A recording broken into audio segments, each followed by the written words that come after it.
Assalamu alaikum wa rahmatullahi wa barakatuh. Todos os louvores pertencem a Allah subhanahu wa ta'ala. Aquele que sustenta cada um de nós diante da nossa necessidade. Nós louvamos e agradecemos a Allah subhanahu wa ta'ala que para todos nós é o provedor. Diante de qualquer situação é o nosso sustentador. Louvamos e agradecemos a Allah subhanahu wa ta'ala que pela sua magnificência enriqueça os seus servos também pela sua munificência. Nós louvamos e agradecemos a Allah subhanahu wa ta'ala e rogamos que Ele derrame sua paz e bênçãos sobre aquele que apesar de ter vivido na necessidade, sempre mostrou-se ser um verdadeiro exemplo de dignidade. Nós louvamos e rogamos que Allah subhanahu wa ta'ala derrame sua paz e bênçãos sobre aquele homem que, embora tenha vivido na pobreza, ele colocava no chinelo qualquer que fosse o rei quando o assunto era dar caridade. Nabi Muhammad sallallahu alaihi wasallam. E nós temos o privilégio de estar aqui para mais um episódio das Conversas Arafáticas. Vocês já sabem quem é o convidado. Lembro-me que hoje encontrei com o irmão no Masjid Muhammad não, no Masjid Hassan Hussein. E ele disse, quando estiveres com o Mufti Saab, diz a ele, já não me recordo se ele disse G10 ou D10, mas diz ao Mufti Saab que vou sentir falta do meu guarda-redes. Eu disse, ok, parece que a conversa está já com muitas pessoas preparadas para assistir. Então não vou perder tempo e sim, com a belíssima saudação do Islã, dar as boas-vindas ao Mufti Hussein Issa, com quem vamos hoje fazer as conversas arafáticas, ou a nossa conversa arafática sobre aquilo que são soluções dadas pelo Corão e pela Sunna para resolver males sociais e que acometem a nossa sociedade, tais como a pobreza, a fome e a mendicidade. Mufti Saab, assalamu alaikum wa rahmatullahi wa barakatuh. Wa alaikum salam wa rahmatullahi wa barakatuh. Seja bem-vindo às Conversas Arafáticas e também à Nur Televisão. Jazakumullah khairan por aceitar o nosso convite e é um prazer para nós podermos tê-lo aqui conosco para este programa. Um prazer é todo meu e eu que agradeço por ter lembrado de mim também. Barakallahu fik. Hoje estamos para conversar sobre um assunto que mexe principalmente nesta altura. Estamos numa fase onde ouvimos irmãos a prometerem uma greve amanhã. Ouvimos irmãos a reclamarem porque o custo de vida está a subir. Ouvimos pessoas a reclamarem porque a cada dia que passa parece que as coisas ficam mais caras. Parece que aquilo que nós almejávamos fica cada vez mais complicado ou difícil de atingir. Nós temos algumas estatísticas e uma delas, por exemplo, nos mostra que, de acordo com a Organização das Nações Unidas, nós tínhamos no ano de 2020, se não estou em erro, no ano de 2020 sim, um nível de pessoas que viviam em situação de pobreza no número de 780 milhões de pessoas à volta do mundo. E depois, em 2021, tivemos uma subida de mais 48 milhões. Já estamos a falar de 828 milhões de pessoas a viverem nessa situação. Nós pensávamos na nossa cabeça, quanto mais a tecnologia ficar avançada, quanto mais meios nós tivermos, certamente que menores serão estas desigualdades que nós estamos a viver. Hoje nós falamos sobre pobreza. Nós encontramos alguns termos dentro do Corão que às vezes até podemos pensar que fazemos parte de uma categoria quando não. Nós encontramos Allah subhanahu wa ta'ala a chamar a atenção sobre, por exemplo, a alimentação do miskin. Mas nós também sabemos que Musa alayhi salatu wassalam fez um dua e ele terminou Rabbi inni lima anzalta liya min khairin faqir. E eu começaria por aí. O que é que significa ser pobre? Quem é pobre? A quem é que o Islã realmente considera pobre? Qual é a diferença entre estes termos à luz do Islã? Okay. Muito bem. Por acaso, é daí que sempre a gente deve começar a nossa conversa com as definições, porque as definições sempre vão pôr para nós as fronteiras onde vai ser, onde esta pessoa vai se categorizar como fakir, como um pobre ou como necessitado e aí fazendo. Então, falando de pobre, no Islã, nós temos uma coisa chamada de Nisab de Zakat. Né? O Nisab praticamente é o quê? O Nisab é um limite que Nabi Karim sallallahu alaihi wasallam estipulou, que é equivalente a 87 ponto alguma coisa gramas de ouro. Então, quem tiver este Nisab de Zakat, que hoje equivalente a meticais está a andar por aí 29.400, vamos arrondar para 30 mil meticais. Okay. Então, aquela pessoa que tiver 30 mil meticais depois dos seus custos de vida mensal, né? Ele tirou a sua renda, ele tirou o resto, ele ainda tem 30 mil meticais. Então, este indivíduo sai da categoria de ser chamado pobre ou necessitado. Ele já é chamado de rico. E é por isso para ele é obrigatório o zakat. Por o zakat é só obrigatório para aquele que é rico. Então nós levamos a definição desta ordem. Que pronto, o Sharia já diz que quem paga zakat é quem é rico. Então, se você quem paga zakat é aquele que tem o nisab do zakat, e o nisab do zakat, o limite estipulado já foi 30 mil meticais hoje atualmente, então obviamente ele deixa de ser pobre, deixa de ser necessitado e ele já fica considerado rico. Então, é uma coisa de nós vemos o nosso balanço, a nossa queixa, que eu sou pobre, eu sou necessitado, enquanto o seu bank balance, mesmo depois de tirar, o seu bank balance, mesmo, a gente tem que incluir tudo. São os seus tickets, são os seus valores que você guarda no banco, ou embaixo da almofada, ou qualquer outro sítio onde você está a guardar, juntando aquilo tudo, depois de tirar as suas despesas mensais, se passa os 30 mil meticais, então você é considerado como uma elite. Você já está numa elite, você é uma categoria A no Islã. Então você deixa de ser fakir ou miskin. Subhanallah. E aqui está mais uma outra curiosidade, mas antes desta curiosidade, um comentário interessante é que, de fato, nós somos muito mais ingratos do que pensávamos. Se aquilo que nos coloca na categoria A, aquilo que nos coloca na elite à luz do Islã, é simplesmente a capacidade de reunir este valor depois de tirarmos as nossas necessidades, subhanallah, muitos de nós de fato reclamamos de barriga cheia e às vezes até de bolsos cheios. Mas a curiosidade que eu queria aqui trazer era sobre a diferença entre estes dois pontos. Estamos a falar de fakir, estamos a falar de miskin. É a mesma coisa, é a mesma pessoa? Como é que se diferem estas duas pessoas? No Corão, quando Allah subhanahu wa ta'ala fala das categorias do quem pode receber o zakat, então ele fala do fakir e fala do miskin. A grande diferença que nós vamos apanhar nos tafsir do Corão é que vamos apanhar que o fakir é aquela pessoa que não tem nada, ou o que a gente chama um zerado. Ele não tem nada de vez. Enquanto um miskin é um necessitado. Necessitado no sentido de que ele tem alguma coisa. Ele tem um salário básico, ele tem alguma entrada, só que depois de tirar os seus custos da vida, ele já fica com zero, ou ele fica com pouco, não chega nos seus 30 mil meticais. Então, este é considerado como miskin, e o fakir é aquele que está na insolvência, ele está na pobreza total. Então, este que é o fakir, e esta que é uma grande diferença entre o fakir e o miskin. Jazakumullah khairan.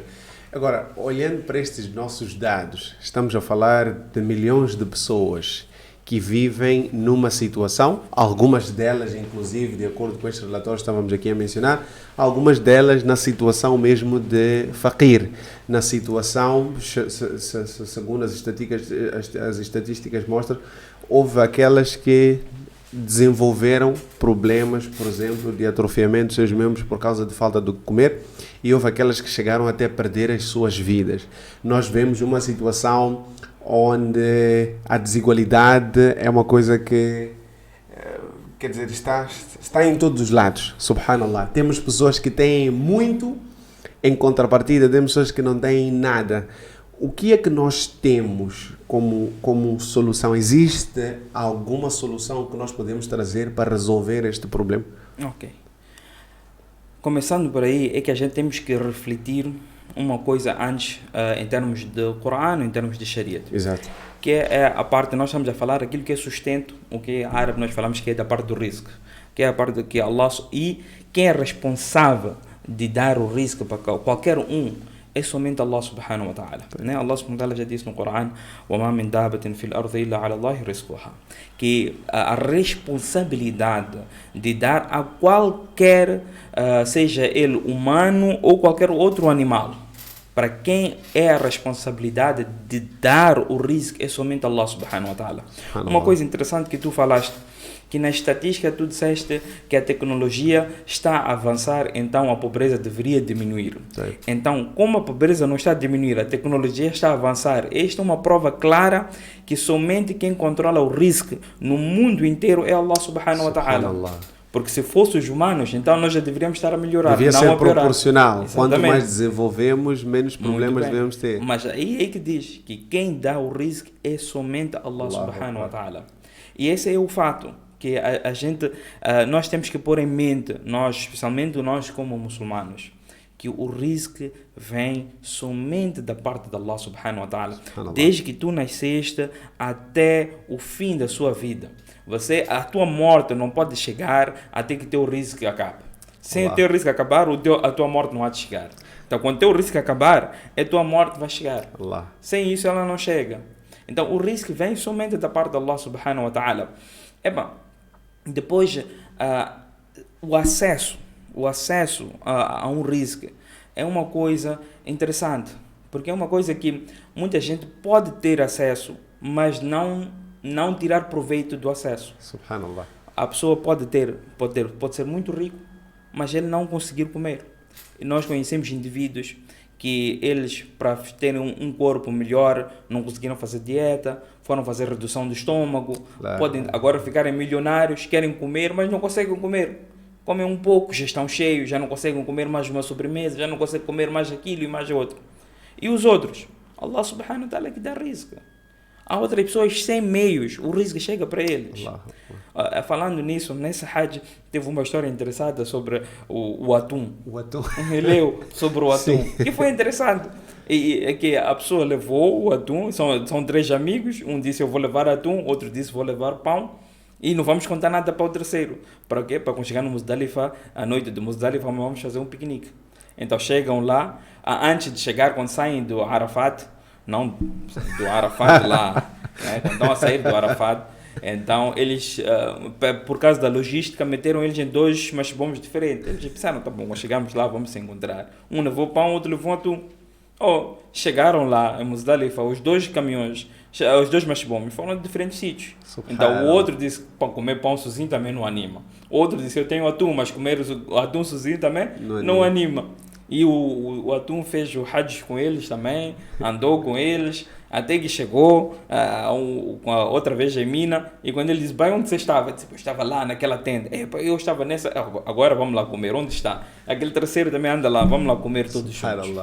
E acontece isso várias vezes, que a pessoa não está à espera de um risco e o risco chega. E há vezes comida pronta na mesa, de repente ele já está com garfo, faca, já lavou as mãos, já está tudo pronto na mesa para ele comer, recebe uma chamada de emergência, recebe uma chamada de tristeza. Alguma coisa aconteceu, ele já, o que ele diz, perdeu apetite. Ele já não quer comer. Há pessoas, especialmente as mulheres, chegam aqueles dias, elas têm de tudo, mas chega não tem apetite.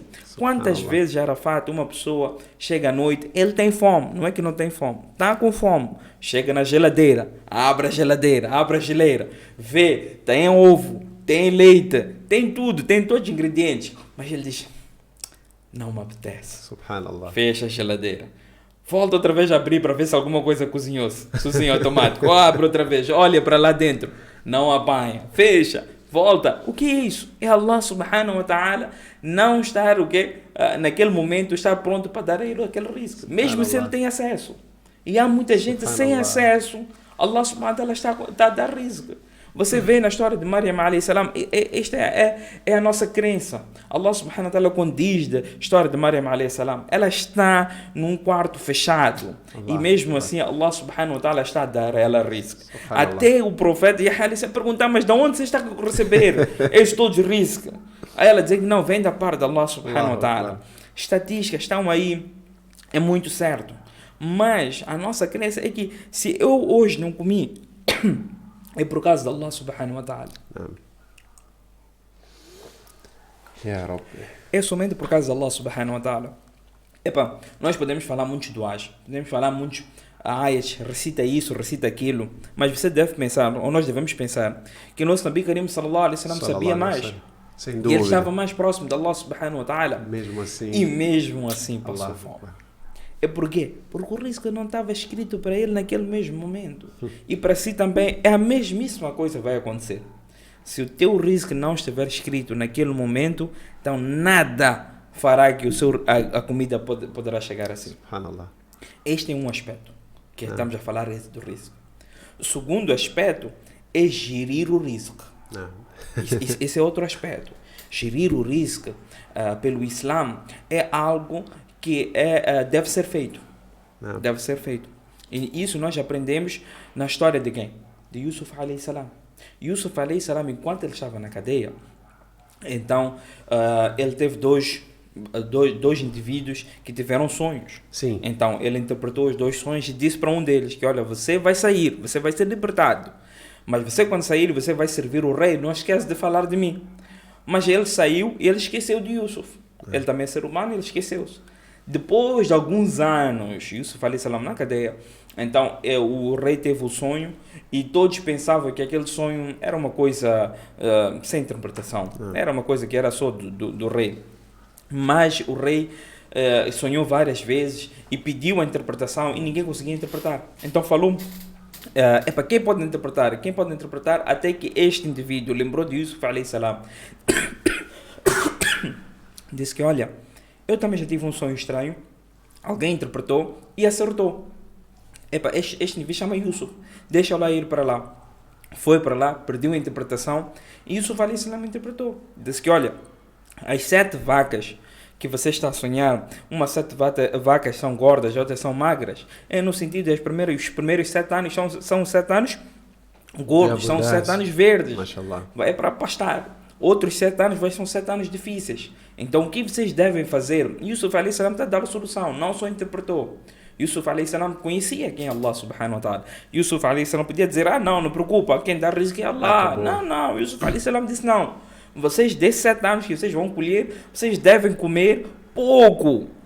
E o resto devem guardar para durar outros 7 anos. E depois ele saiu da cadeia, o rei meteu ele como ele responsável desta mesma área.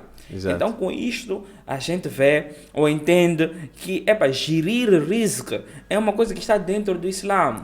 Não é para a gente esmajar e gastar de qualquer maneira. Hoje eu tenho dinheiro, amanhã há de se ver. Não é bem assim. O risco está na mão de Allah subhanahu wa ta'ala, sim. Mas Allah subhanahu wa ta'ala também deu a nós a inteligência, deu a nós o tempo a pensar. A compra, vai ver um sítio que está mais barato. Não é só comprar um sítio que está mais caro. Vê um sítio que está mais barato, tem mais promoção. Compra, guarda, faz a sua gerência. Não é toda hora ir comer no restaurante só porque tem dinheiro hoje, amanhã há de se ver. Não, às vezes guarda, tempos estão difíceis. E é verdade, as coisas estão a ficar mais caras e vão ficar mais caras. Né? Isso é uma realidade que nós estamos a enfrentar. Então cabe a nós nos adaptar. Há uma coisa que foi mencionada, Mufti, sabe, que foi relativa à questão do risco, de como é que ele funciona. O que foi dito era que nós precisamos de saber que vamos nos alimentar conforme aquilo que Allah subhanahu wa ta'ala determinou para nós, e nós como muçulmanos devemos ter esta crença. A pergunta que eu colocaria seria, até que ponto é que eu vou, por exemplo, acordo, está tudo bem, se vier alguma coisa hoje veio porque Allah é que determinou, se não vier Allah é que não determinou. Qual é o comportamento do servo? Até onde é que vem a minha responsabilidade para eu depois dizer, olha, daqui é o que Allah tinha determinado ou o que Allah subhanahu wa ta'ala não tinha determinado. Falando de pessoas que não têm acesso. Nós dividimos aqui, existem pessoas que têm acesso, mas que mesmo assim, tendo acesso, voltou, está ali a geleira cheia, não tem vontade, supostamente, mas porque não estava determinado. Mas existe aquele que não tem, aquele que não tem acesso, e algumas vezes Allah subhanahu wa ta'ala faz chegar. A questão é, devemos nós ficar numa situação de conformismo? Eu não vou tentar, não vou procurar porque é o que Allah determinou? Ou existe alguma outra coisa, algum outro comportamento que o muçulmano deve observar com relação a isso? Olha, o muçulmano é alguém que ele deve procurar o seu risco. Não é por acaso que Nabi Karim sallallahu alaihi wasallam, quando diz a melhor comida que um indivíduo possa comer é do ganho das suas próprias mãos. É a melhor comida. Então, isto quer dizer que o quê? Que a responsabilidade de fazer chegar o risco é de Allah subhanahu wa ta'ala. Mas quem deve procurar dar o passo à frente é o indivíduo. Então, ele deve ir procurar. Ele deve ir fazer aquilo que ele tem que ser feito desde que esteja nos limites do Sharia. Desde que esteja na conformidade com as leis de Allah subhanahu wa ta'ala, ele deve ir fazer. Exato. E ele não deve sentir-se mal por fazer qualquer trabalho.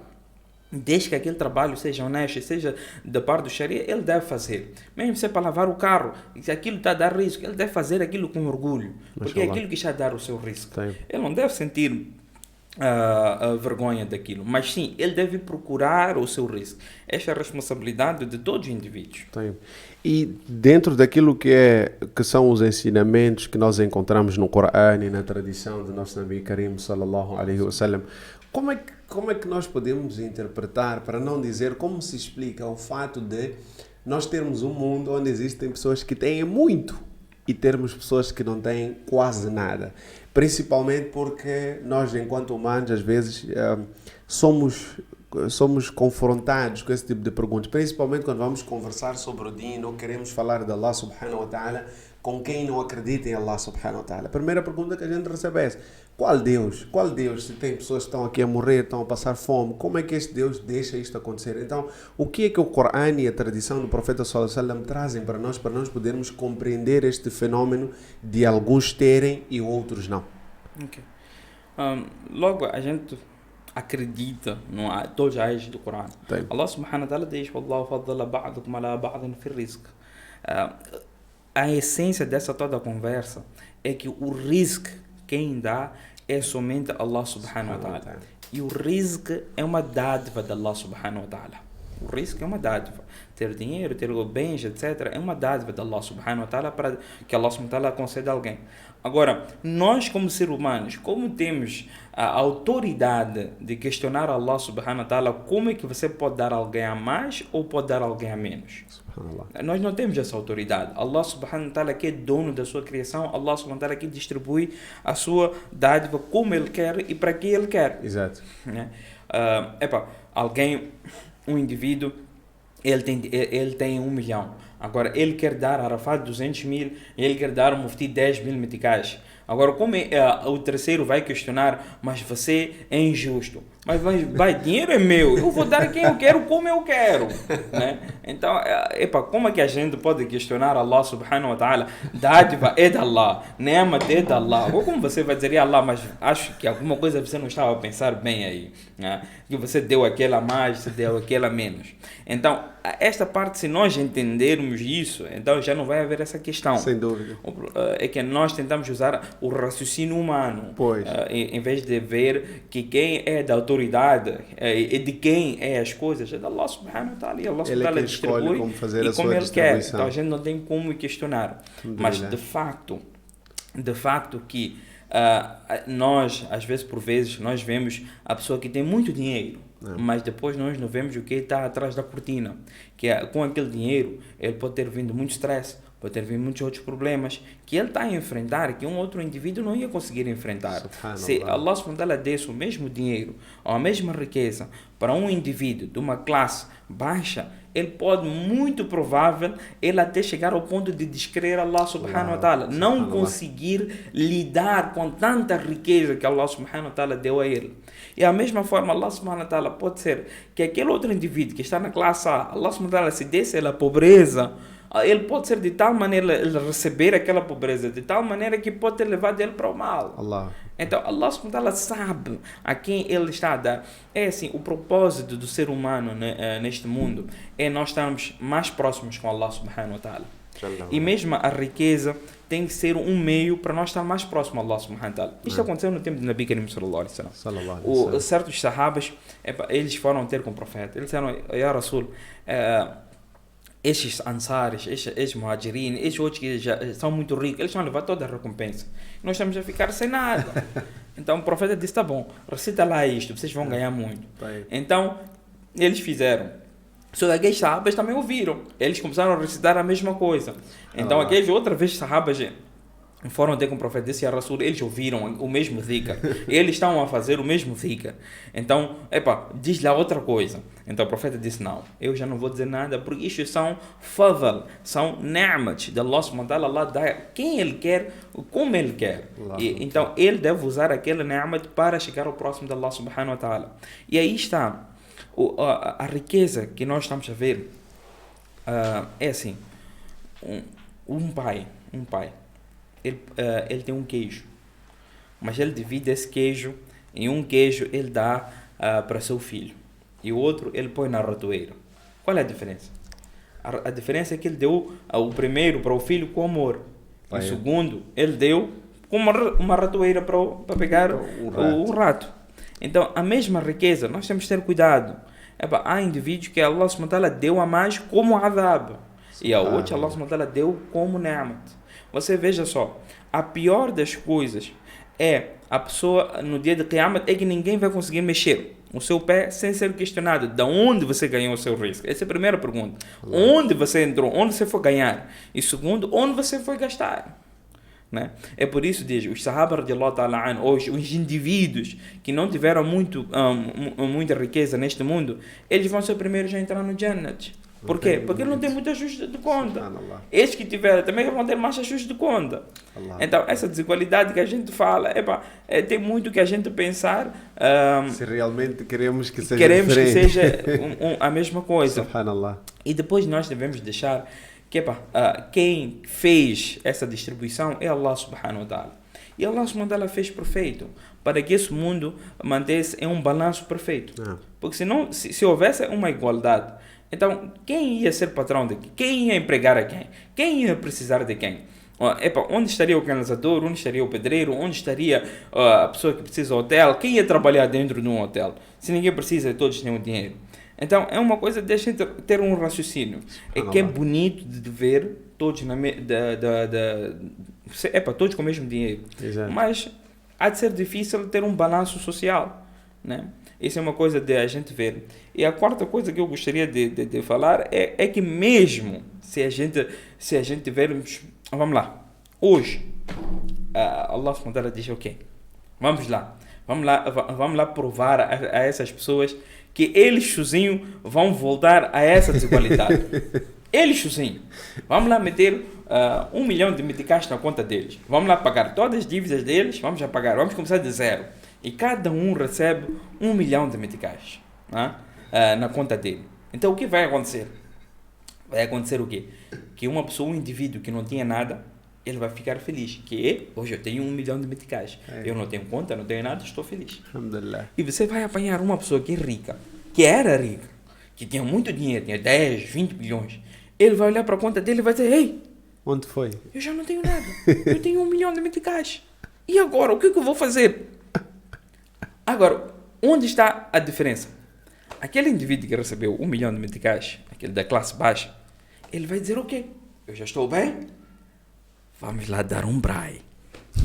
Então vamos lá, traz lá carvão, liga para aquele indivíduo, vamos lá fazer braai hoje na minha casa. Hoje há festa.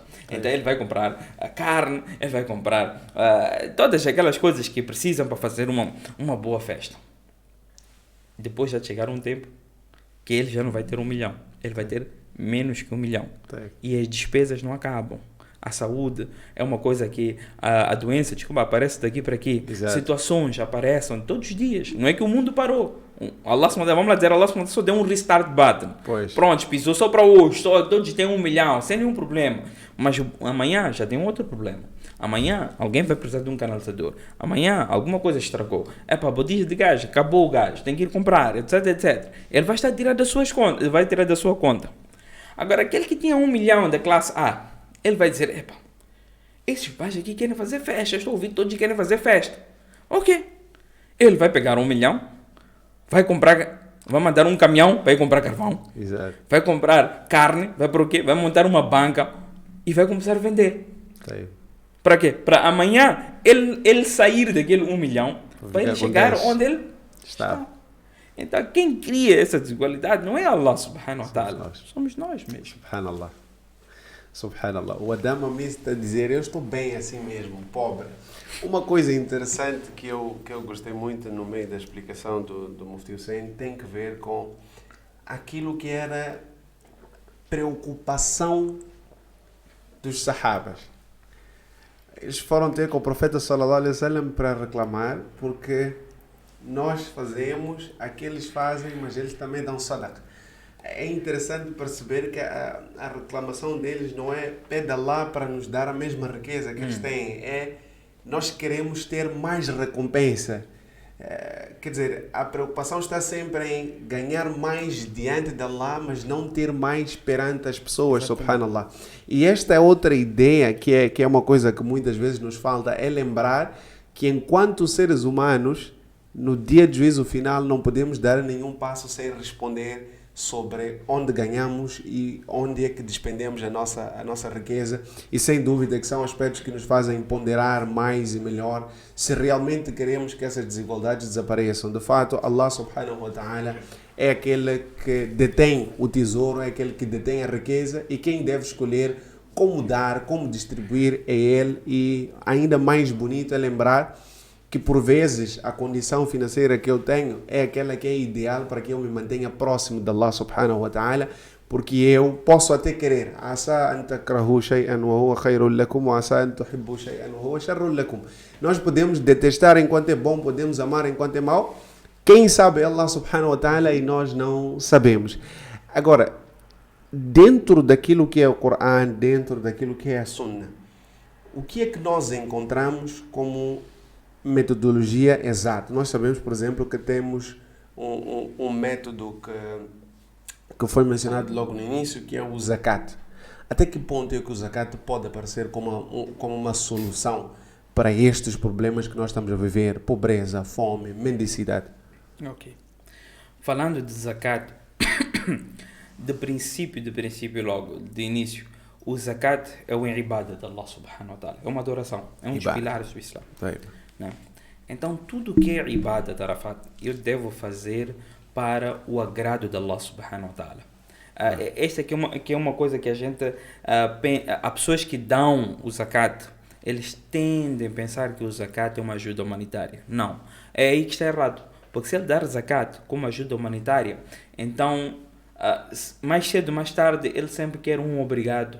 Ele quer aquela pessoa reconhecer, porque ele ajudou. E ele é ser humano. Se eu ajudei a si, ou você ajudou a mim, amanhã eu quero que no mínimo ele reconheça que eu ajudei a ele. Exato. Então, o zakat não foi feito para isso. Não foi feito como uma ajuda humanitária, não. A consequência do zakat é uma ajuda humanitária. Não o zakat é uma ajuda humanitária. Então, eu quando estou a tirar o meu zakat, eu devo ver o quê? Se a minha intenção está sincera, se está limpa. Então, se isso for os seus ingredientes, então o seu zakat vai ser aceito e vai ter aquele valor, vai ter aquela consequência brilhante que nós todos estamos à procura. Que é o quê? Que o zakat seja uma ajuda humanitária como deve ser, onde é que ela vai, como consequência, eliminar a pobreza. Mas se nós estamos a dar ao zakat, a pensar de que estamos a querer uma ajuda humanitária, mas sem sinceridade, sempre ao agrado de Allah subhanahu wa ta'ala, podemos estar a dar até mais zakat que no tempo do profeta, mas mesmo assim estar com o saldo negativo na parte da ajuda humanitária, por causa deste mesmo princípio, que o zakat que nós devemos dar é somente para o agrado de Allah subhanahu wa ta'ala. A sua consequência, sim, é uma ajuda humanitária. E a quem é que deve ser dado o zakat? Já sabemos que a pessoa que deve dar o zakat é aquela que tem o nisab. Estamos a falar, depois de tirar as suas despesas, ela tem alguma coisa como 30 mil meticais. Ainda consegue ter 30 mil meticais. Mas antes até de a quem deve ser dado o zakat, surgiu uma dúvida. Eu tenho um rendimento mensal de 300 mil meticais. Okay. E por escolha minha, eu decidi que quero viver numa casa cuja renda eu pago 150 mil. Certo. E depois as minhas despesas são de, por exemplo, 120. 120, 150, estão a falar de 270. Depois tiro mais uma e outra dívida, restam 15 mil meticais. Tendo em conta o estilo de vida luxuoso, mas que eu também não tenho um nisab de 30 mil meticais, eu ainda continuo a fazer parte do grupo dos miskin? É assim, agora, não é você que faz parte na parte do miskin, falando da parte do miskin, não do fakir, parte do miskin, existem dois tipos de miskin. Existe miskin que não tem a valor de zakat e não tem nem sequer bens extras que chega ao valor de zakat. Este é um tipo de miskin. Então, este pode receber o zakat. O segundo miskin é aquele indivíduo que ele em valores, ele não chega no valor de nisab de zakat. Mas em termos de coisas extras, que fora das suas necessidades, chega no valor de zakat. Este indivíduo, mesmo que não tenha valor, ele não pode receber o zakat. Ele não dá, ele não é elegível, não recebe. Exatamente, ele não é elegível de ser receptor de zakat. Então, este indivíduo na sua categoria, ele pode calhar ser chamado de miskin, mas um miskin que não recebe o zakat. Então, queridos irmãos, aqueles planos todos de branqueamento de capitais nesse sistema de Allah subhanahu wa ta'ala não funciona. Vamos viver sem dúvida. A simplicidade é a melhor forma de vida, é aquilo que nós aprendemos do profeta sallallahu alaihi wasallam. E ainda vamos talvez conversar um bocadinho sobre este aspecto, mas voltando ao ponto, o Mufti sabe, já tínhamos explicado, para além destas duas categorias, mais alguém é digno de receber o zakat. Falamos do miskin, aquele que se encontra numa situação de não ter nem valores e nem assets extra para poder dar o zakat. Então, fora este, existe mais alguém que é elegível para receber? Allah subhanahu wa ta'ala diz no Corão sobre 7 categorias, deles sendo o faqir, o miskin, as duas já falamos, o terceiro sendo aquele que é para pagar o vencimento daqueles indivíduos que trabalham para ir avaliar os zakates, para aqueles que fazem o trabalho de zakat, mas isso é mais para aqueles que estão num Estado Islâmico. Okay. Então, porque é um trabalho que leva todo o tempo. Então, para eles, recebem uma parte que eles podem tirar. Eles organizam tudo, desde a logística, desde vendo como o zakat vai ser gasto. Porque, assim, uma coisa que é difícil cá em Moçambique, onde não há um Estado Islâmico, é que nós não temos um grupo que está dedicado 100% para controlar o zakat. Ok. Porque o zakat, que nós estamos a falar, que é para tirar da pobreza ou para sair da pobreza, então o zakat deve ser dado para, como consequência, para esse intuito. Então, isto quando eu estiver... Porque o Islã, de princípio, é uma religião de irmandade. A religião de irmandade não quer dizer eu dizer, salam alaikum de longe. Isso não é irmandade. A irmandade que a gente fala do Islã é eu dizer assalamu alaikum wa rahmatullah, é para meu irmão, eu sei que hoje você não tem comida em casa, mas eu tenho metade de pão, eu tenho um pão, vamos lá partir metade. Quer dizer que eu sei até o que ele está a passar. Então, se é isso que é Islã, se é isso que é essa irmandade que nós estamos a falar, então o zakat para a pessoa tirar, ele deve conhecer as pessoas ao seu redor.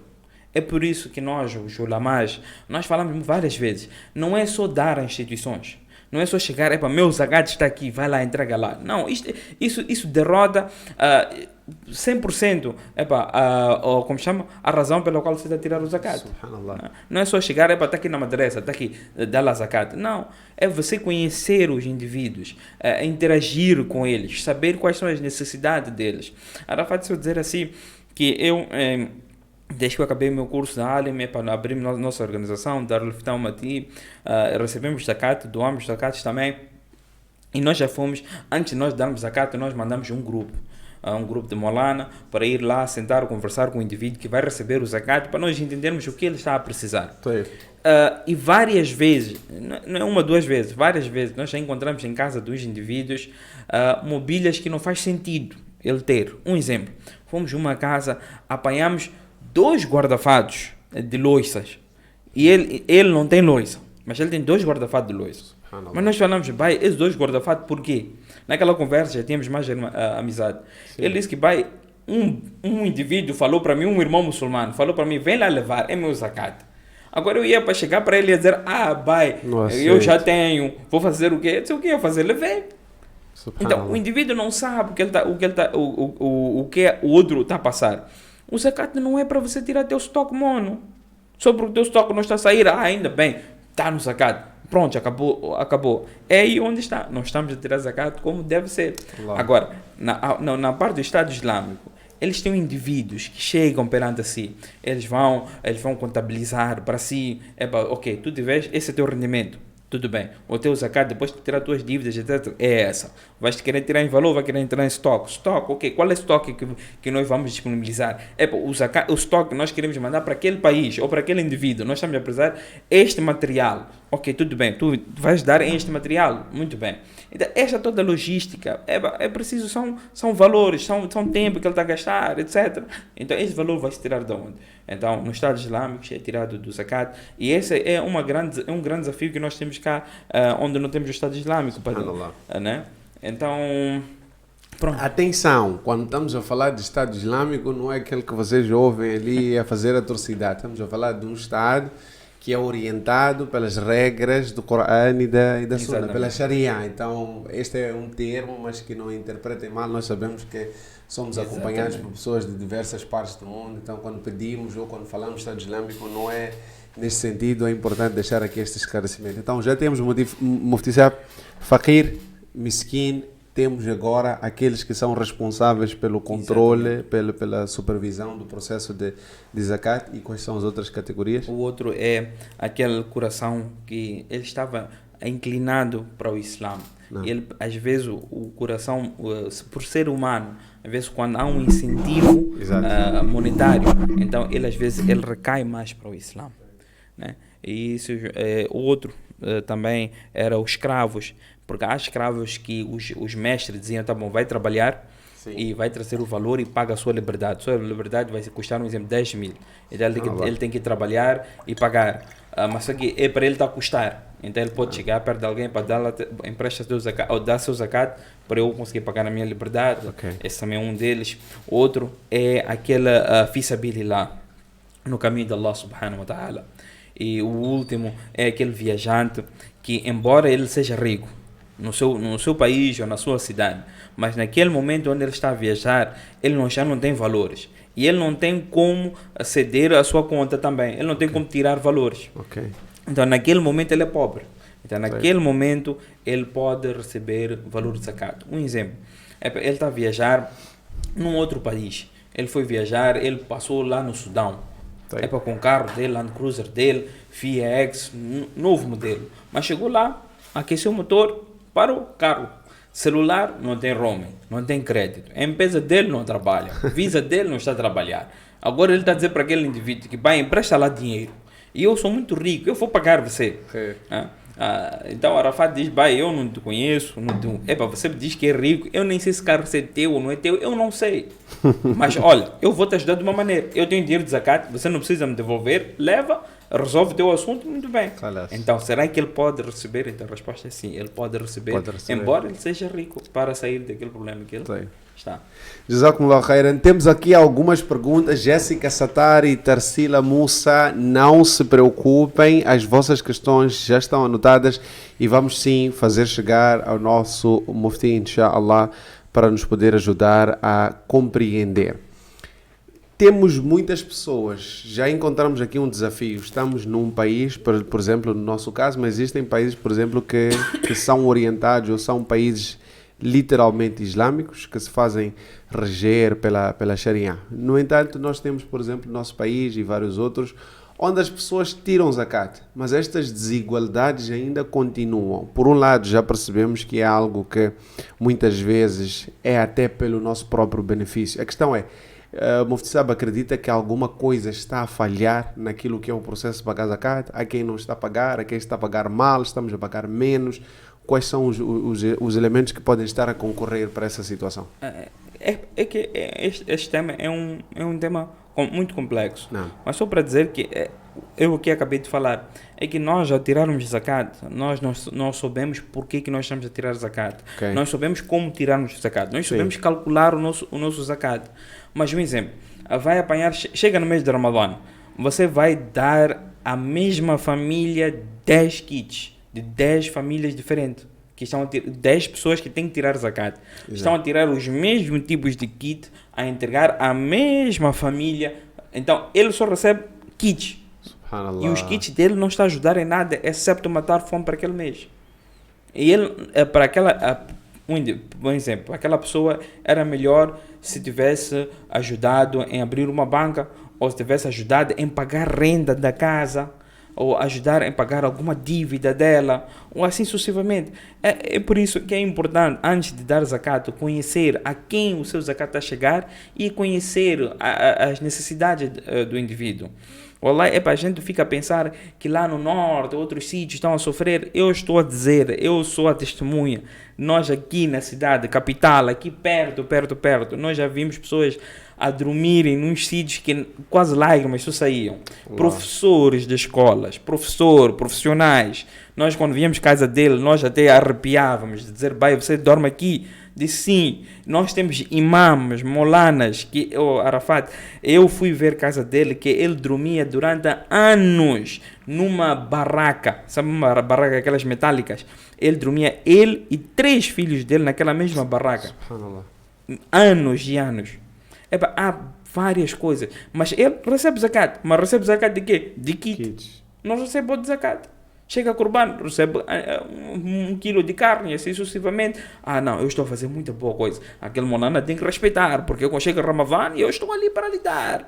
Mas você não sabe a necessidade dele. A necessidade dele é pagar propina de crianças. É arranjar o quê? Arranjar outras coisas que crianças dele precisam e assim sucessivamente. Então, se você não está a interagir, não sabe com quem você está a dar, então o seu zakat, você está a tirar uma coisa. Um exemplo. Uma coisa é fazer salat e o seu salat estar feito. E outro é fazer salat e você aproximar-se a Allah. Sentir o efeito de fazer um salat com concentração, estar próximo a Allah subhanahu wa ta'ala, fazer um salat, como você fazer assalamu alaikum, você estava diante de Allah subhanahu wa ta'ala. O outro é só fazer assalamu alaikum, e você dizer, onde eu estou? É diferente. Então, é você pagar o zakat, você perguntar, Molana, meu zakat está certo? Molana vai dizer sim. Mas agora a parte certa de como dar o zakat, isto é um tópico muito diferente. Subhanallah.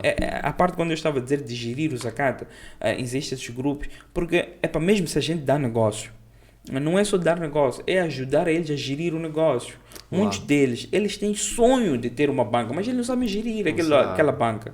Outros, não é que não sabem gerir a banca, o problema é que eles já têm uma necessidade atrasadas, já têm rendas atrasadas, dívidas atrasadas. Aquilo que ele vendeu, que você achou que aquilo era para ser lucro, ia ser capital, foi tudo para trás porque tinha que pagar para dívidas e coisas passadas. Então tem muita coisa que antes de dar o zakat, conversar com o indivíduo e falar. Isso contribui muito para a questão que tu falaste. Jazakallah khairan. Esta era uma questão que ia muito ao encontro da pergunta da Jéssica Sattar. Ela queria saber se o zakat pode dar em valores monetários ou deve ser só em produtos alimentares. E acho que já ficou claro pela explicação do Mufti Hussein que é muito mais do que determinar produtos, dinheiro, aproximar e perceber as necessidades da pessoa a quem nós queremos ajudar. Porque por vezes, subhanallah, esta é uma questão que acontece muito, nós vemos ela ocorrer todos os anos. 10 kits que eram para 10 famílias são mandadas para a mesma casa simplesmente porque nós só queremos cumprir a obrigação. Exatamente. Como é que ela vai se refletir na vida da outra pessoa, muitas vezes não é nossa preocupação. Então, Jéssica Sattar, certamente que a sua questão ficou aqui respondida. Tarsila Musa, esta é uma dica que nós vamos deixar para pedir ao Mufti Saab lá mais para frente, inshallah.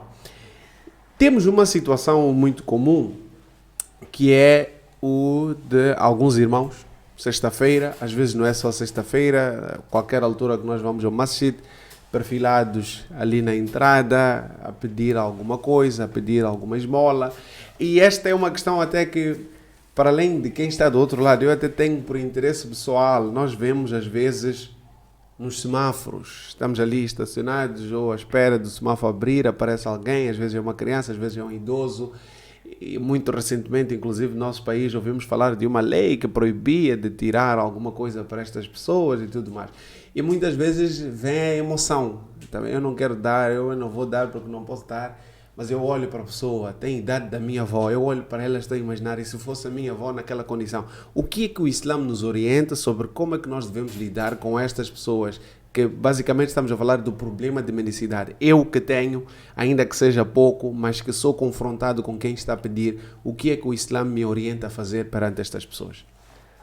Olha, aqui há 2 aspectos. O primeiro aspecto é de quem está a dar e o segundo aspecto é de quem está a receber. Okay. Então, na perspectiva de quem está a dar, é a mesma coisa, que tudo que nós estamos aqui para fazer, nós estamos a fazer para o agrado de Allah subhanahu wa ta'ala. E nós estamos a fazer o sadaqa, também um sadaqa, que nós damos, a caridade que nós fazemos, não fazemos por causa de uma ajuda humanitária. Nós fazemos para o agrado de Allah subhanahu wa ta'ala. É por isso, o profeta sallallahu alaihi wasallam, quando distinguiu, quando classificou o melhor sadaqa, foi qual? que a mão direita nem sabe o que a mão esquerda deu, ou vice-versa. Exato. Que é para quê? É que a sua sinceridade de você dar não é para ajuda humanitária, é uma consequência da ajuda humanitária. Nós estamos a dar é sempre para o agrado de Allah subhanahu wa ta'ala.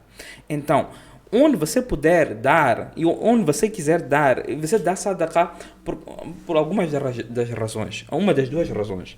Tu dás sadaqah para estar próximo a Allah, ou segundo, para baixar fúria de Allah. Nabi Karim sallallahu alaihi wasallam falou, se você fizer um pecado, uma das maneiras mais fáceis de abrandar a zanga de Allah é você dar sadaqah. Não é para pecar de propósito, depois dar sadaqah, por favor. Não é para fazer isso. Atenção, estamos a falar, já aconteceu. Senão depois nós começamos a separar dinheiro. Este aqui é para sadaqah, para poder fechar pecado, por favor. Subhanallah. Então o sadaqah que a gente está a dar é sempre para o agrado de Allah subhanahu wa ta'ala. E sempre lembrar, Nabi Karim sallallahu alaihi wasallam disse, al-yad ulya khairu min al-yad sufla, que a mão de cima é sempre melhor que a mão de baixo. Exato. Então, onde você puder sempre ter a oportunidade de você sempre ter a mão de cima, então você faça. Onde você vai dar para o agrado de Allah subhanahu wa ta'ala. Agora, se já virou algo que você está a criar um mau hábito dentro do indivíduo, então será que existe no Sharia uma razão pela qual nós podemos deixar de dar o sadaqah para aquele indivíduo para ele deixar esse hábito? Isto sim, existe. Se um indivíduo que ele tem forças e tem possibilidade dele próprio trabalhar e ser autossuficiente, e mesmo assim ele está a escolher a mendigar, a pedir, então a este indivíduo nós devemos sim não dar a ele o sadaqah, não dar a ele para tentar ajudar a ele, com a intenção de ajudar a ele, para ele sair dessa, porque isso já torna-se uma escravidade. Ele fica escravo de sempre estar a mendigar, pedir, né? Por isso, certa vez, né? Tinha 2 alims. Então, um alim, ele estava a ver um pássaro veio de longe com comida e foi dar a outro pássaro cego, aquele pássaro cego, foi dar ele comida na boca e ele comeu. Então ele comentou para o seu colega, disse, Sheikh, eu já não vou trabalhar mais, chega para mim, porque se Allah consegue mandar um pássaro de tão longe para dar outro pássaro cego, eu não preciso trabalhar mais. Então aquele Sheikh era muito inteligente, falou para um amigo dele, mas Sheikh, você em vez de ser esse pássaro cego, não era bom você ser aquele pássaro que foi lhe dar? Então, nós devemos ser autossuficientes, né? Porque como eu disse no início, a Nabi Karim sallallahu alaihi wasallam próprio disse, a melhor comida é aquela que você próprio ganhou, né? Do seu próprio ganho. Então, isto nós devemos dar sempre com o quê? Com a intenção de agradar a Allah subhanahu wa ta'ala. Agora, o receptor, ele deve expor-se a quem tem necessidade. Só quando ele tiver uma necessidade máxima é que ele deve se expor. Não é qualquer necessidade de expor.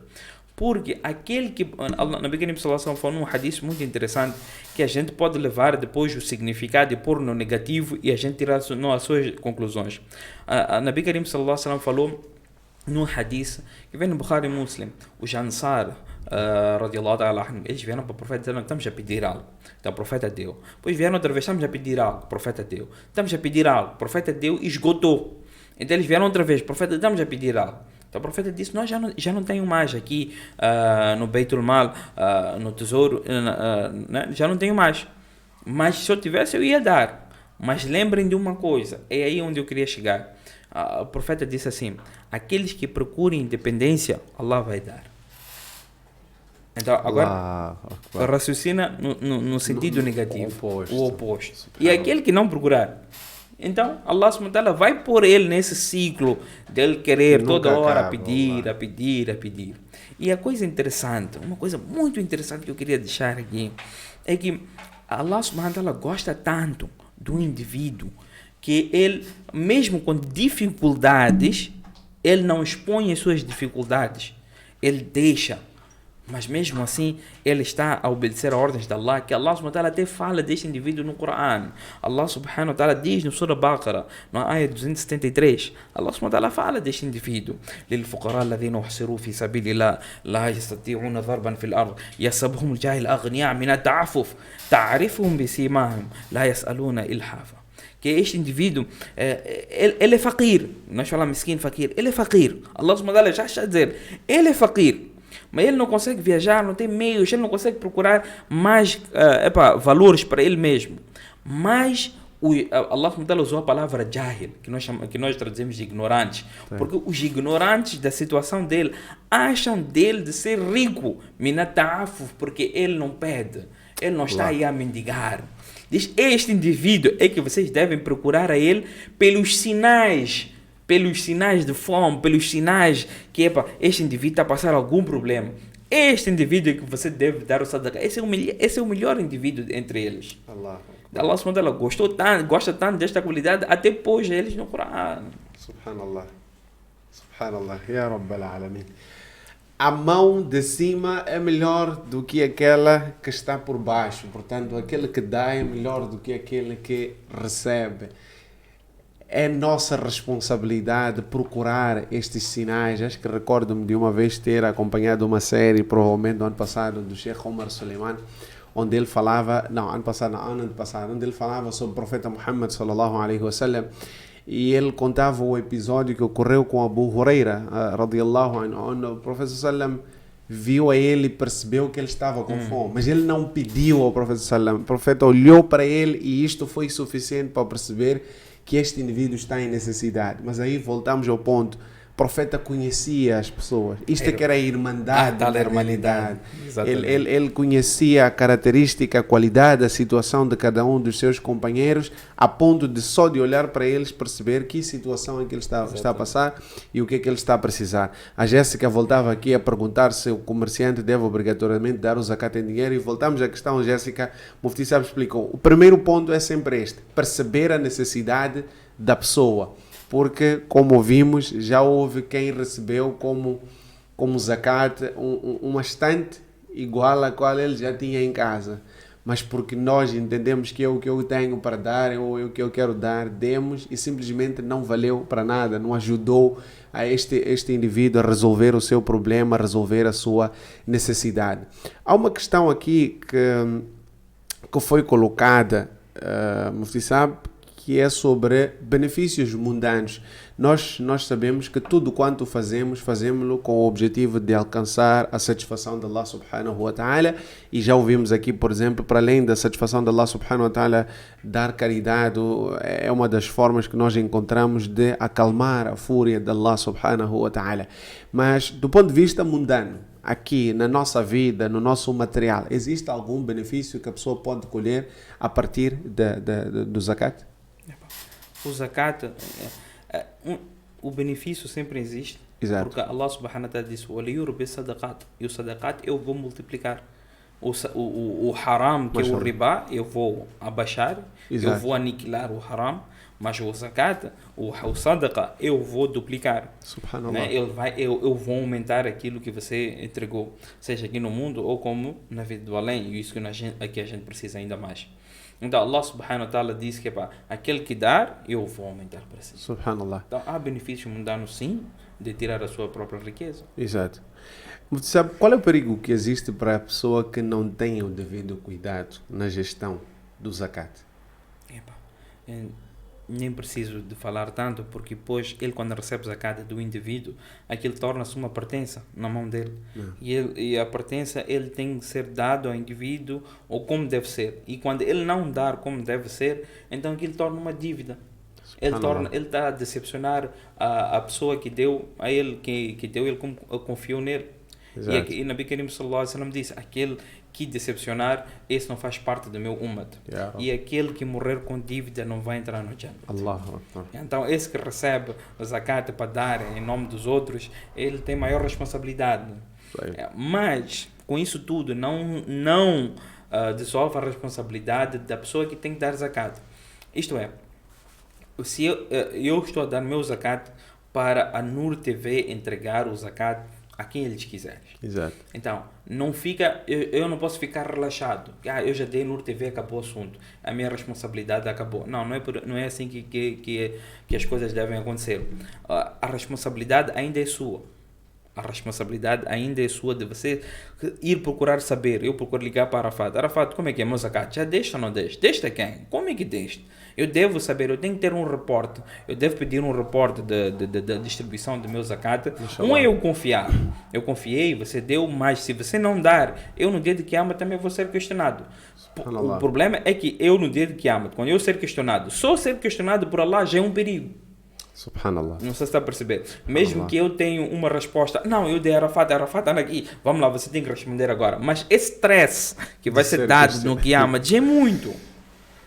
Então não é que só porque você já deu uma instituição, você tem que estar relaxado. Não é bem assim. Você também tem que ir atrás, saber, procurar saber. Já deu o zakat. Ele dizer sim, se já deu o zakat, e ele estar a mentir. Então aí Allah subhanahu wa ta'ala também já não vai questionar assim uma coisa que você procurou saber e ele disse sim. Então você pronto, confiou nele, na palavra dele. Isso é outra. Allah subhanahu wa ta'ala também sabe das coisas, de tudo que está a acontecer.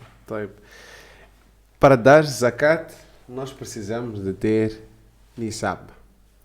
Alguém agora perguntava qual é a diferença entre zakat e sadaqa.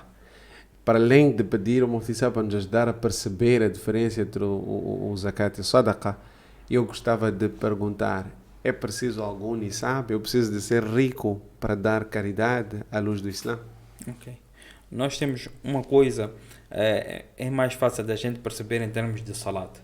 Nós temos salat que são salat obrigatórios, right? Nós temos salat que são facultativos, nafils, tahajjud, salatul layl, etc. Por aí. Exato. Então, da mesma coisa como zakat. Então, zakat é dado ao nome para aquele sadaqa que é obrigatório, né? Aquela caridade que nós temos que tirar obrigatório, que é 2,5% do seu valor depois aquele que já tem nisab de zakat.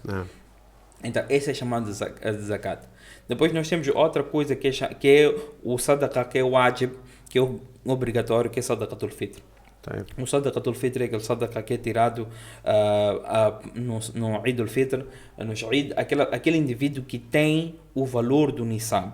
Ele tem aquele valor de nisab, mesmo que com despesa ou sem despesa, mas ele tem aquele valor. Então ele tem que tirar o sadaqatul fitr. O sadaqatul fitr está a andar por 120 meticais por um indivíduo. E ele tem que tirar para ele e para aquelas pessoas que estão debaixo dele, suas crianças, etc. Não, e depois existe então já começamos faras, o wajib, obrigatório, e depois tem a categoria que é facultativa. Então a facultativa é chamada de só sadaqa, já não tem outro nome à frente. Então é chamado de sadaqa e aí não tem limite, não tem nisab, não tem nenhum limite de quem pode dar e até quanto pode dar. É para um indivíduo que recebe 100 meticais, ele está a tirar 10 meticais, ele pode tirar. Ele quer dar todos 100, ele pode dar. Um indivíduo que recebe 1 milhão, ele quer tirar 100 mil meticais, ele pode dar. Como ele quiser. O sadaqa facultativo não tem regra e mais por cima não tem a restrição que você tem que dar só muçulmanos. Não é como o zakat e o sadaqatul fitr. O sadaqa facultativo você pode dar a qualquer pessoa, pode dar um não muçulmano, pode dar um muçulmano e assim sucessivamente. E o thawab vai vir para si sempre, inshallah. E para além do dinheiro, quais são as outras formas que nós temos à nossa disposição de fazer o sadaqa? Sadaqa em termos de valor monetário, nós já falamos. Agora Nabi Karim sallallahu alaihi wasallam falou que o sadaqa é tudo que é bom. Tudo que é bom é sadaqa. Você sorrir para alguém é sadaqa. Falar bem com alguém é sadaqa. Ajudar alguém a descarregar alguma coisa ou ajudar a carregar alguma coisa. Alguém a passar de uma esquina para outra e assim sucessivamente. Tudo que é de boa ação é um sadaqa para si. Então, um indivíduo deve sempre fazer aquilo que ele conseguir. Então, meus telespectadores, daqui até terminar o programa, eu só vou ficar com um sorriso a ver se o sadaqa chega para vocês, que Allah subhanahu wa ta'ala aceite todos nós. Amém. Agora sim, eu tenho esta pergunta da Tarsila Musa, antes de passarmos às nossas questões transversais, aquelas curiosidades que nós temos sobre o Mufti Sab. A Tarsila quer pedir ou pede ao Mufti Sab para deixar algumas atitudes que podem nos afastar ou podem fazer com que tenhamos dificuldades para receber o rizq da parte de Allah. O que é que se o ser humano fizer pode ser um bloqueio ou uma forma de redução do sustento de Allah subhanahu wa ta'ala para esta pessoa? Ok, é muito simples. Nós já sabemos que rizq é dádiva de Allah subhanahu wa ta'ala. E eu, como indivíduo, como um ser humano, eu só dou a alguém que eu gosto. Aquele que eu não gosto, que me irrita, mesmo que eu tenha obrigação de me dar, ou eu não dou com cara boa, ou eu vou reduzir. Então, pronto, a regra não foge muito. Se você quer Allah subhanahu wa ta'ala não reduzir do seu risco, então vale a pena você estar de boas com Allah subhanahu wa ta'ala. E de seguida também estar a agradecer a Allah subhanahu wa ta'ala por aquilo que Allah deu. A riqueza verdadeira é qanaat, é o contentamento. Essa é a riqueza verdadeira. Há muita gente que pode ter muito dinheiro, mas se ele não tem contentamento, ele não está feliz. Há outros indivíduos com pouco que ele tem, ele está feliz da vida, ele pode estar a andar com o seu Vitz, mas eu não vou falar outros carros porque está cheio. Então, ele pode andar com outros carros, ele está feliz na vida, parece que ele comprou um Mercedes, um Lamborghini, mas ele está feliz. Mashallah. E o outro não, tem Mercedes, tem Lamborghini, mas não está feliz. Allah não deu o qanaat, não deu o contentamento. Então, a verdadeira riqueza que nós todos devemos procurar e pedir a Allah subhanahu wa ta'ala todos os dias é Allahumma qanni'ni bima razaqtani. Ou Allah dá qanaat, dá contentamento naquilo que você deu risco. E terceira coisa é não fazer nashukri, não ser ungrateful. Ingrato para com Allah subhanahu wa ta'ala, para todos os ni'mas que Allah subhanahu wa ta'ala deu. Porque aquele que ser ingrato com Allah, Allah tira. E aquele que for grato com Allah, Allah multiplica. Essa é a regra de Allah subhanahu wa ta'ala. Allah subhanahu wa ta'ala foi muito claro com isso. Se você agradecer, eu vou multiplicar. Se você for ingrato, então eu vou tirar. E uma coisa, nós somos seres humanos. Então, Nabi Karim sallallahu alaihi wasallam deu outra dica para ajudar a nós sermos mais gratos e menos ingratos. Isso é bom nós sempre estarmos a olhar para aqueles que têm menos de nós e não estarmos a olhar sempre para aqueles que têm mais de nós. Então isso vai nos ajudar bastante a ser grato para com Allah subhanahu wa ta'ala, tudo que Allah subhanahu wa ta'ala concedeu a nós. MashaAllah, Jazakumullah khairan, Mufti Saab. Acho que em termos de perguntas que nós recebemos aqui, a Tarsila Musa disse mesmo, nós que só andamos com os pés, também estamos felizes, alhamdulillah, sem vídeos, né? MashaAllah, que Allah subhanahu wa ta'ala conceda satisfação e contentamento a todos nós e acima de tudo que nos dê Jannah sem ajuste de contas, que nos livre da necessidade e do stress de ter que responder qualquer que seja a questão a Ele no dia de Qiyamah. Amém, ya Rabbal Alamin. Mufti sabe, nós temos geralmente algumas perguntas assim transversais que não têm muito que ver com o nosso tema, mas sim com o nosso convidado. A primeira dela é uma curiosidade, na verdade são curiosidades todas elas. A primeira é, quais são os 3 aspectos, as 3 dádivas pelas quais o Mufti Hussein é profundamente grato a Allah subhanahu wa ta'ala?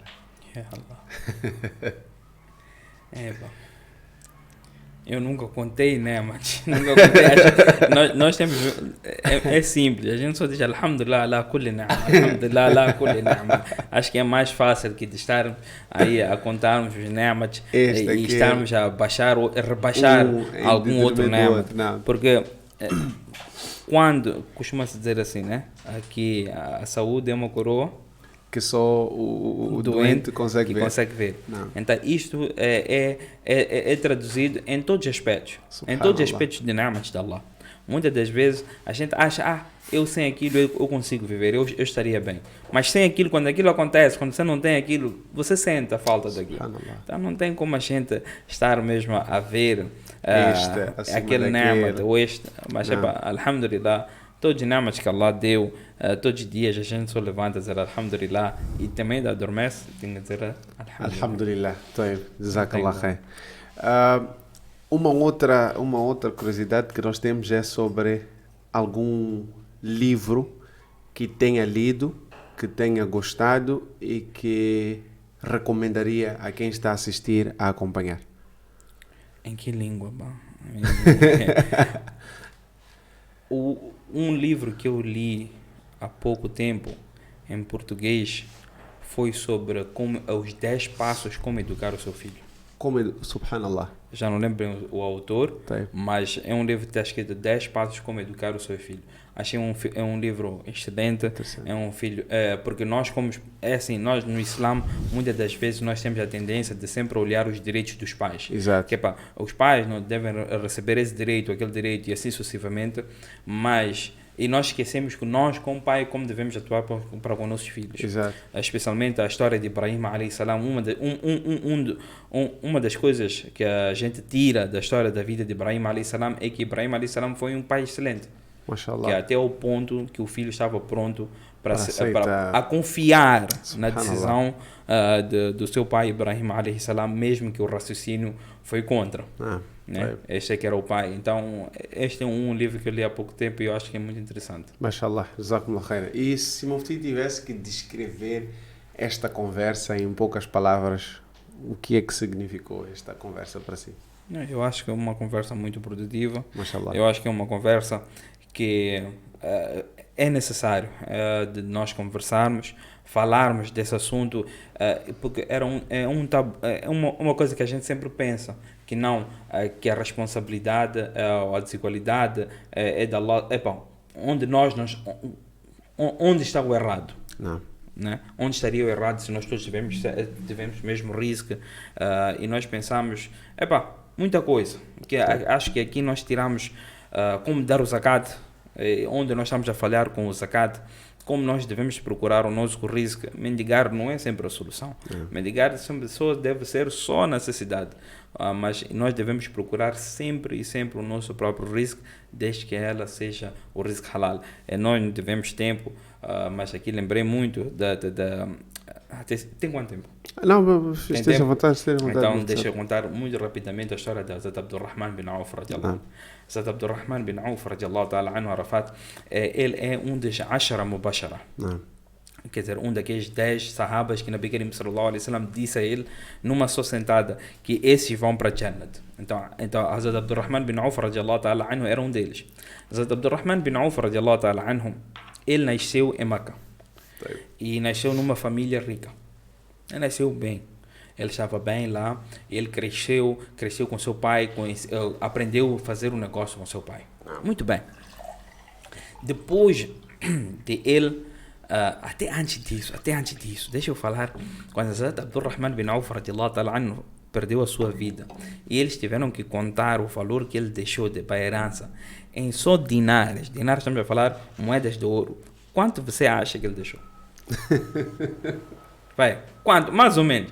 Põe lá o máximo dos máximos que você pode pensar. 50 mil moedas. Ok, vamos lá falar em dólares, mais ou menos. Converte lá em dólar, mais ou menos. Vai lá, puxa lá. O máximo dos máximos. 5 milhões. 5 milhões de dólares. 5 milhões. Ok. Hazrat Abdurrahman bin Auf radiallahu ta'ala anhu, quando faleceu, deixou 3 bilhões de dinar. 3 bilhões de dinar é equivalente no momento hoje, mais ou menos, a 600 bilhões de dólares. Eu estava a ver aí na net que o Elon Musk, né, já que estou falando de Elon Musk, o network dele está avaliado em 226 bilhões. Hazrat Abdurrahman bin Auf, 600 bilhões.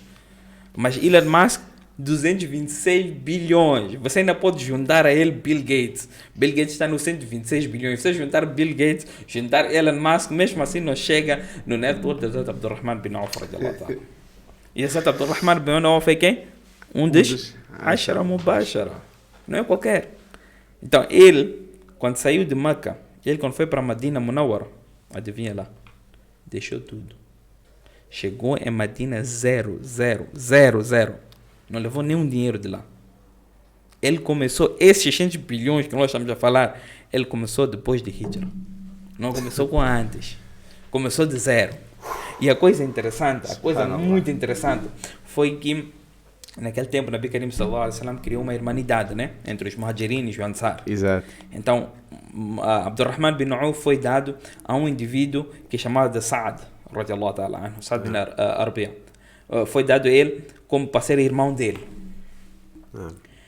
E esse indivíduo tinha muito dinheiro também, tinha uma farma, tinha 2 farmas, mashallah, bem recheadas.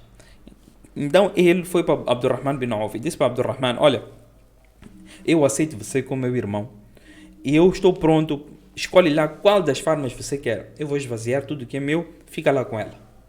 E eu tenho 2 esposas. Escolhe lá qual delas você gostou mais, eu vou dar talak, acaba a ida, você casa lá, começa lá a nova vida aqui, porque você é meu irmão. Nabi Karim sallallahu alaihi wasallam disse, você é meu irmão, você vai ficar meu irmão. Sabe o que Abdurrahman bin Auf falou? Abdurrahman não era oportunista, não. Abdurrahman bin Auf disse, pai, jazakumullah, gostei muito, mas diz-me lá onde é o mercado. Allah. Fica com tudo. Você só diz a mim onde é o mercado. Subhanallah. E ele, quando foi no mercado, ele começou a vender iogurte. Começou a ver onde é que está as oportunidades do negócio. E ele começou a investir. Chegou um tempo, ele começou a vender cavalo. E essa aqui era uma parte interessante onde eu queria chegar. Então, já estavam a existir muitos indivíduos que já estavam a vender cavalos e camelos e a demanda estava a crescer. Então, o lucro começou a baixar. Então, ele disse, esse negócio não está a render muito. Só para mostrar a esperteza do Abdurrahman bin Auf. Abdurrahman bin Auf disse, não, mas esse todo de cavalo, para você subir, para montar o cavalo, você precisa do quê? Sela. Precisa de sela. Então, eu disse, eu vou começar a fazer sela, vou começar a montar sela, vender selas. E ele começou a vender. E o lucro e a margem do lucro de sela eram muito mais que de cavalo. Subhanallah. Então, ele sempre que vendia cavalo, tinha estoque já de sela. Está aqui sela, compra, não sei, e assim sucessivamente. Então, Abdurrahman bin Auf, radiallahu ta'ala anhu, ele começou a dizer, e Allah subhanahu wa ta'ala deu risco. E ele sempre seguia 3 princípios do Abdurrahman bin Auf. É muito conhecido, os 3 princípios. Quais são os 3 princípios do Abdurrahman bin Auf, radiallahu ta'ala anhu? Hoje, os 3 princípios de Abdurrahman bin Auf, radiallahu ta'ala anhu, era o primeiro princípio que vai acabar com todo o mercado de Maputo. Não dá crédito. Cash. Você quer, paga agora. Não quer, deixa. Abdurrahman bin Auf sempre disse, meu negócio sempre foi cash. Não há nada de crédito. Segundo, de Abdurrahman, ou o princípio de Abdurrahman bin Auf, radiallahu ta'ala anhum, foi ele ser transparente. Transparência. Ele dizia tudo que era defeito. Ele dizia, olha, está aqui defeito, isso que eu tenho, você quer, leva. Você não quer, deixa. Então, mas é isto que eu tenho. Então, o que acontecia? Os clientes já confiavam na palavra de Abdurrahman bin Auf. Pessoas já voltavam para sempre para Abdurrahman bin Auf, radiallahu ta'ala anhu.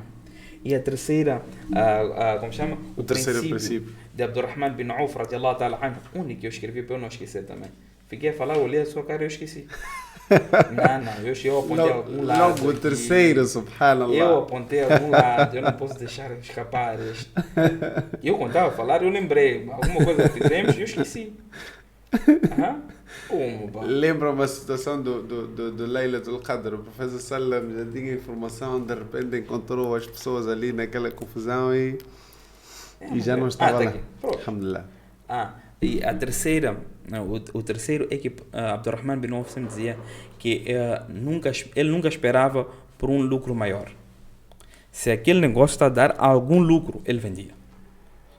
Ele não esperava outra oportunidade. Ele dizia, não, este cliente, eu vou esperar outro cliente, vai pagar a mim mais. Esse negócio está a dar fruto, está a dar algum lucro. Mesmo se fosse pequeno, ele vendia. Essas eram as 3 regras básicas de Abdurrahman bin Auf.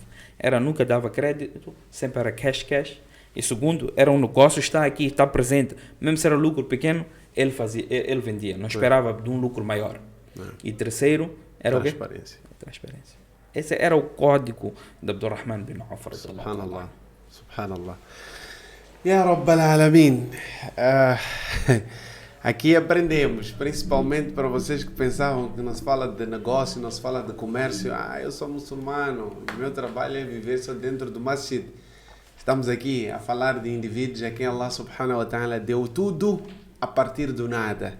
Mas atenção, não vamos esquecer, estas pessoas tinham um background com Allah subhanahu wa ta'ala. E o maior background que eles tinham com Allah subhanahu wa ta'ala é que tudo quanto faziam era sempre para encontrar a sua satisfação. E o carimbo está no Corão. Radiyallahu anhum wa radu anhu. Então, eles fizeram de tudo para alcançar esta satisfação.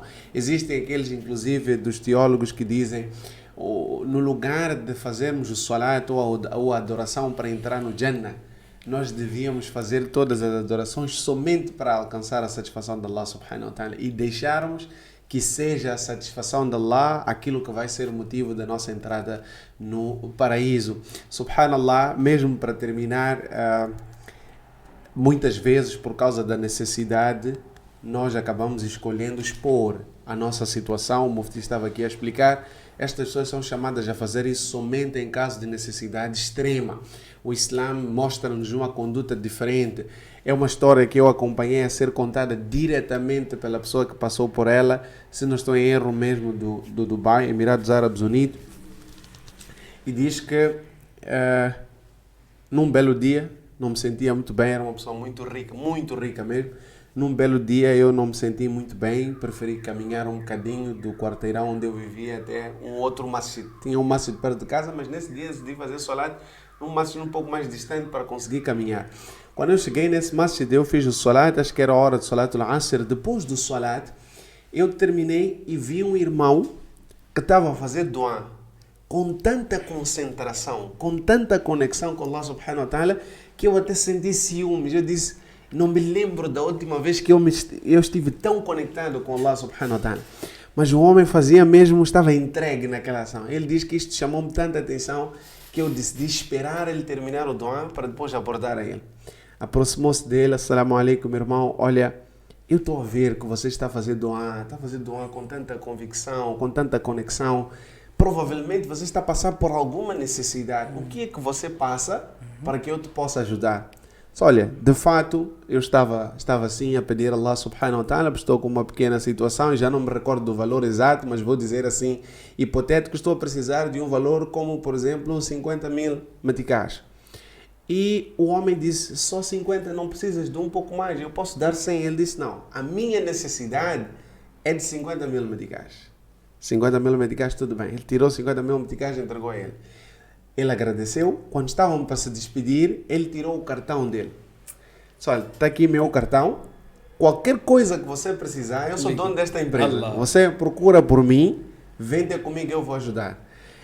Primeiro é aquilo que estávamos aqui a falar. Quando está determinado, o homem fazia salat no masjid dele. Nesse dia ele entendeu. Ele pensou que estivesse a ir para outro masjid porque ele não estava bem. Mas existia alguma coisa que ele tinha por fazer. Mas mais bonito ainda é a resposta que o homem deu. Disse, olha, obrigado pelo cartão.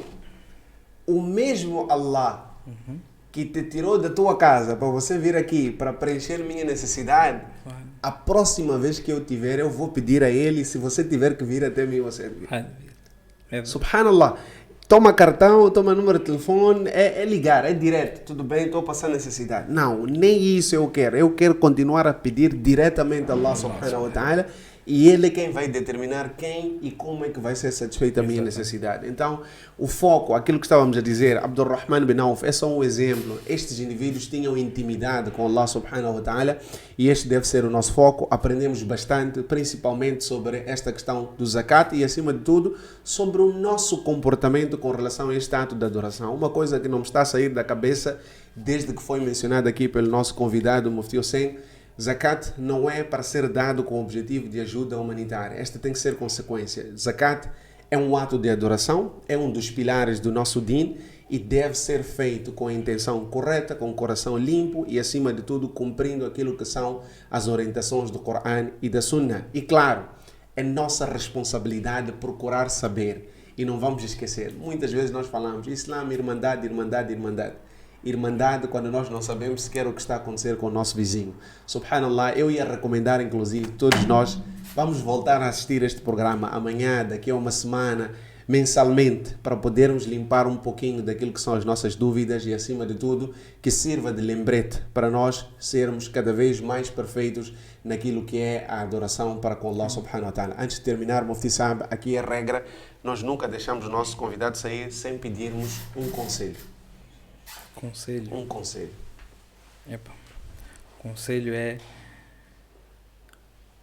viver de tal maneira que você amanhã não tenha nenhum arrependimento. Subhanallah. Não vale. Viva de tal maneira que amanhã, quando você receber o teu livro de ações, você não estar com vergonha, mas sim estar confortável. Sabe, pessoa, quando está quando vai no exame, ele está confortável. Então, ele quando faz o seu exame bem, e quando o professor vem entregar, ele recebe confortável, ele não está com nenhum stress. Ele pode estar um mini stress, mas não com muito, porque ele sabe, ele fez bem. Agora aquele indivíduo que sabe que ele não fez bem o exame, ele já fica com o stress máximo. Então, esse não pode ser o nosso comportamento no dia de Qiyamah. Devemos viver de tal maneira que a gente sabe que é para inshallah, Allah está a estar bem comigo. A pessoa tem que pensar bem, positivo com Allah subhanahu wa ta'ala. Mas isso também tem que estar backup com as suas próprias ações. As tuas ações também têm que estar de maneira. E não podemos achar que nós estamos a fazer por causa de alguém. Nós estamos a fazer por causa de Allah subhanahu wa ta'ala. E isso vai nos ajudar bastante, por causa a nossa sociedade nos leva para um caminho diferente. Mas nós estamos a seguir um outro caminho, e o que nos dá, o que vai nos motivar é que nós vamos encontrar Allah subhanahu wa ta'ala já. Allah. Ya Rabbal Alamin. Jazakumullah khairan, Mufti Saab. E nós queremos terminar o nosso programa, como sempre, fazendo chegar o nosso presente especial da Pilot para o nosso Mufti Saab.